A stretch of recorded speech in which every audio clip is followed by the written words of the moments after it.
High, এটা হচ্ছে day 5 এর মিনি ভ্লগ। আর এখন বাজে সকাল 5:30 মতো। আর আমরা এসে পৌঁছেছি হচ্ছে আগ্রাতে। এখন আমরা সবাই মিলে যাব হচ্ছে আগ্রার তাজমহল দেখতে। আর এই তাজমহল দেখতে যাওয়ার জন্য যে আমাদের কতটা স্ট্রাগল ছিল সে আর কী বলবো।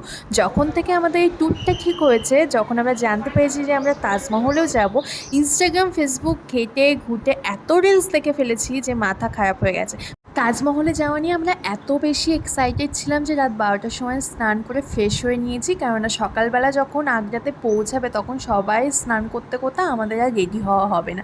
আর আমাদের জন্য যাতে আরও লেট না হয় তার জন্য আগে থেকে ফ্রেশ হয়ে কিছুটা কাজ এগিয়ে রেখেছিলাম। তারপর মাঝরাতে উঠে বাসের মধ্যে বসে মেকআপটাও কমপ্লিট করে নিয়েছি। সব কিছু মিলিয়ে বেশ একটা নতুন রকম অভিজ্ঞতা হয়েছে। যাই হোক, তোমাদের সাথে গল্প করতে করতে তো তাজমহলের ভেতরেও পৌঁছে গেছে। আর এখানে তাজমহলে প্রবেশ করার জন্য ভারতীয়দের থেকে কিন্তু টিকিটের চার্জ একরকম রাখা হয়, যারা অন্য দেশ থেকে আসে তাদের কাছ থেকে আলাদা চার্জ নেওয়া হয়। এর মধ্যে তোমাদের কোনো ব্যাগ বা খাবারের প্যাকেট অ্যালাউ করে না। আমরা অনেক খাবারের প্যাকেট নিয়ে গেছিলাম আর সেগুলো সব ডাস্টবিনে ফেলে দিয়েছিল সিকিউরিটিরা।